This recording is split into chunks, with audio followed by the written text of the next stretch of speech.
লাভজনক বন্দরকে এনসিডিকে বিদেশিদের দেওয়ার চেষ্টা করবেন না। আগের সরকার ব্যর্থ হয়েছে, আপনিও ব্যর্থ করে দেওয়া হবে।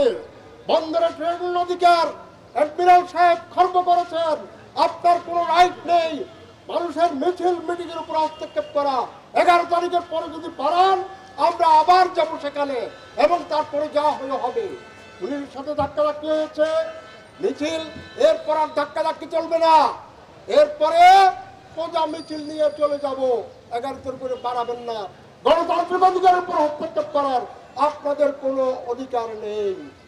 বন্দর এনসিটি একটি লাভজনক প্রতিষ্ঠান। সমস্ত টাকা বন্দরের টাকায়, বন্দরের টাকায় মাতার বাড়ি হয়, বন্দরের টাকায় পায়রা হয়।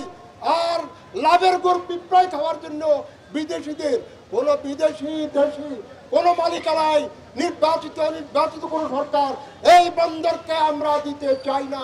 বন্দর শ্রমিক থাকবে, ডক সমিতি থাকবে, সিএলএফ সমিতি থাকবে এবং মার্চেন্ট সমিতি থাকবে।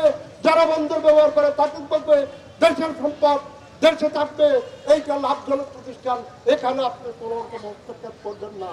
এবং আজকের জমায়েত দেখছেন আপনি স্বতঃস্ফূর্তভাবে চলে আসছে।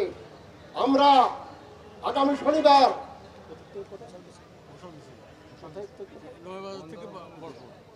নয়াবাজার থেকে বরপল পর্যন্ত মশাল মিছিল হবে। মশাল মিছিল দেখার মতো একটা মশাল মিছিল আমরা সেখানে করব আগামী শনিবার। কনভেনশন হওয়ার কথা ছিল, ঢাকার কেন্দ্রীয় নেতারা সব কথা ছিল, কিন্তু বিভিন্ন কারণে ঢাকায় হবে ওই দিন আরেকটা কনভেনশন বন্দর নিয়ে। ফলে ওই দিন আমরা এখানে কর্মসূচি রাখবো। আপনাদের সকলকে ধন্যবাদ জানিয়ে কথা আর বাড়াতে চাই না। অনেক মিটিং হয়েছে, এইটা চলতে থাকবে। এই মিটিং মিছিল কেউ বন্ধ করা যাবে না, বন্দর দেওয়া যাবে না। সোজা কথা, আমরা কাউকে বন্দর দিতে দেবো না।